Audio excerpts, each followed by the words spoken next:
नमो नारायणाय। राधे राधे मेरे प्यारे भाइयों बहनों माताओं व बंधुओं, संस्कार की बातें चैनल में आपका स्वागत है। बंधुओं, आज मैं आपको सुना रही हूँ वैकुंठ चतुर्दशी की कथा।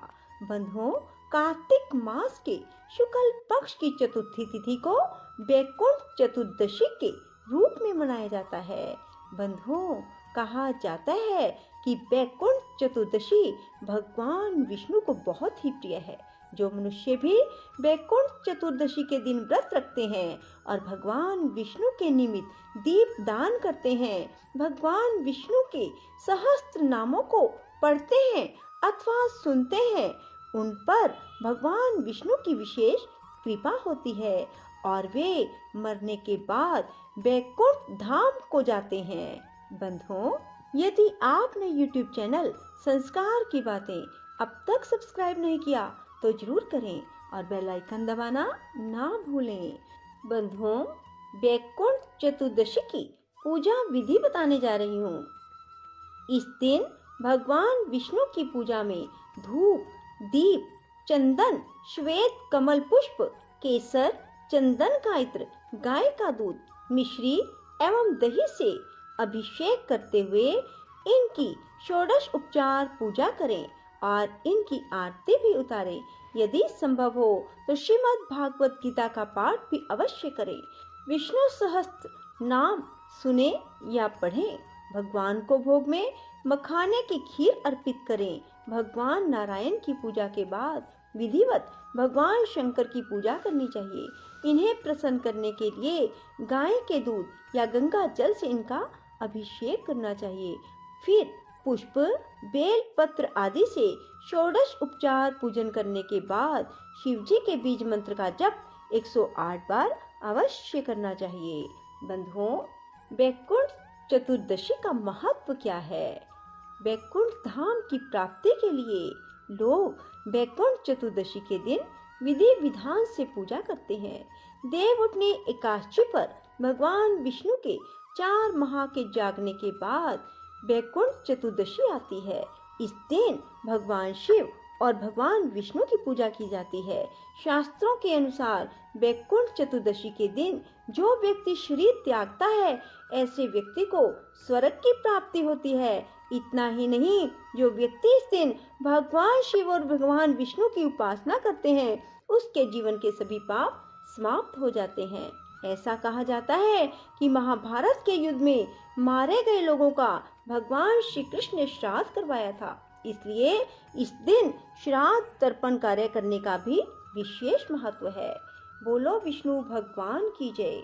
बंधुओं, मैं आपको वैकुंठ चतुर्दशी की पौराणिक 3 कथाएं सुनाने जा रही हूँ। बंधुओं, कथा को सुनते हुए भगवान श्री हरि का स्मरण करें। बोलो विष्णु भगवान की जय हो, लक्ष्मी माता की जय हो। नारद जी कहते हैं, हे प्रभु, आपने अपना नाम कृपा निधान रखा है, इससे आपके जो प्रिय भक्त हैं वह तर पाते हैं। जो सामान्य नर नारी हैं वह वंचित रह जाते हैं, इसलिए आप मुझे कोई सरल मार्ग बताएं जिससे सामान्य भक्त भी आपकी भक्ति कर मुक्ति पा सकें। यह सुनकर विष्णु जी बोले, हे नारद, मेरी बात सुनो। कार्तिक शुक्ल पक्ष की चतुर्दशी को जो नर नारी व्रत का पालन करेंगे, श्रद्धा भक्ति से मेरी पूजा अर्चना करेंगे, उनके लिए स्वर्ग के द्वार साक्षात खुले होंगे। इसके बाद विष्णु जी जय विजय को बुलाते हैं और उन्हें कार्तिक चतुर्दशी को स्वर्ग के द्वार खुला रखने का आदेश देते हैं। भगवान विष्णु कहते हैं, इस दिन जो भी भक्त मेरा थोड़ा सा भी नाम लेकर पूजन करेगा वह वैकुंठ धाम को प्राप्त करेगा। बोलो विष्णु भगवान की जय। वैकुंठ चतुर्दशी की दूसरी कथा। एक बार भगवान विष्णु देवादिदेव महादेव का पूजन करने के लिए काशी आए। वहां मणिकर्णिका घाट पर स्नान करके उन्होंने 1000 स्वर्ण कमल पुष्पों से भगवान विश्वनाथ के पूजन का संकल्प किया। अभिषेक के बाद जब वे पूजन करने लगे तो शिवजी ने उनकी भक्ति की परीक्षा के उद्देश्य से एक कमल पुष्प कम कर दिया। भगवान श्री हरि को पूजन की पूर्ति के लिए 1000 कमल पुष्प चढ़ाने थे। एक पुष्प की कमी देखकर उन्होंने सोचा, मेरी आंखें भी तो कमल के समान है, मुझे कमल नयन और पुंडरीकाक्ष कहा जाता है। यह विचार कर भगवान विष्णु अपनी कमल समान आंख चढ़ाने को तैयार हो गए। विष्णु जी की इस अगाध भक्ति से प्रसन्न होकर देव आदिदेव महादेव प्रकट होकर बोले, हे विष्णु, तुम्हारे समान संसार में दूसरा कोई मेरा भक्त नहीं है। आज की यह कार्तिक शुक्ल चतुर्दशी अब वैकुंठ चतुर्दशी कहलाएगी और इस दिन व्रत पूर्वक जो पहले आपका पूजन करेगा उसे वैकुंठ लोक की प्राप्ति होगी। भगवान शिव ने इसी वैकुंठ चतुर्दशी को करोड़ों सूर्यों की कांति के समान वाला सुदर्शन चक्र विष्णु जी को प्रदान किया। शिव जी तथा विष्णु जी कहते हैं, इस दिन स्वर्ग के द्वार खुले रहेंगे। मृत्यु लोक में रहने वाला कोई भी व्यक्ति इस व्रत को करता है, वह अपना स्थान वैकुंठ धाम में सुनिश्चित कर लेता है। बोलो विष्णु भगवान की जय। वैकुंठ चतुर्दशी की तीसरी कथा। धनेश्वर नामक एक ब्राह्मण था जो बहुत बुरे कर्म करता था। उसके ऊपर कई पाप थे। एक दिन वह गोदावरी नदी में स्नान के लिए गया। उस दिन वैकुंठ चतुर्दशी थी।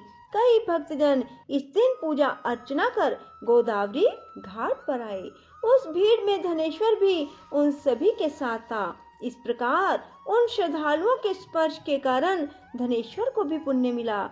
जब उसकी मृत्यु हो गई तब उसे यमराज लेकर चले गए और नरक में भेज दिया। तब विष्णु भगवान ने कहा, यह बहुत पापी है, पर इसने वैकुंठ चतुर्दशी के दिन गोदावरी स्नान किया है और श्रद्धालुओं के पुण्य के कारण इसके सभी पाप नष्ट हो गए, इसलिए इसे वैकुंठ धाम मिलेगा। अतः धनेश्वर को वैकुंठ धाम की प्राप्ति हुई। बोलो विष्णु भगवान की जय। श्री कृष्ण गोविंद हरे मुरारी, हे नाथ नारायण वासुदेवा। श्री कृष्ण गोविंद हरे मुरारी, हे नाथ नारायण वासुदेवा। श्री कृष्ण गोविंद हरे मुरारी, हे नाथ नारायण वासुदेवा। श्री कृष्ण गोविंद हरे मुरारी, हे नाथ नारायण वासुदेवा। श्री कृष्ण गोविंद हरे मुरारी, हे नाथ नारायण वासुदेवा। श्री कृष्ण गोविंद हरे मुरारी, हे नाथ नारायण वासुदेवा। श्री कृष्ण गोविंद हरे मुरारी, हे नाथ नारायण वासुदेवा। श्री कृष्ण गोविंद हरे मुरारी, हे नाथ नारायण वासुदेवा। श्री कृष्ण गोविंद हरे मुरारी, हे नाथ नारायण वासुदेवा। श्री कृष्ण गोविंद हरे मुरारी, हे नाथ नारायण वासुदेवा। श्री कृष्ण गोविंद हरे मुरारी, हे नाथ नारायण वासुदेवा। श्री कृष्ण गोविंद हरे मुरारी, हे नाथ नारायण वासुदेवा।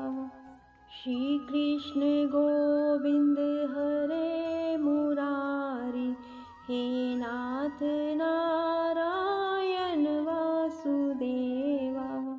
श्री कृष्ण गोविंद हरे मुरारी, हे नाथ नारायण वासुदेवा।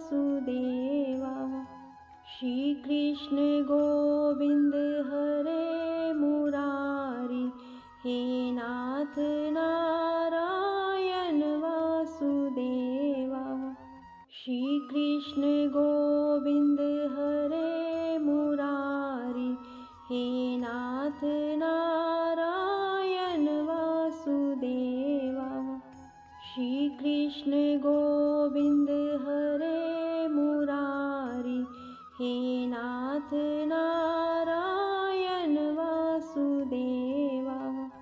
श्री कृष्ण गोविंद हरे मुरारी, हे नाथ नारायण वासुदेवा।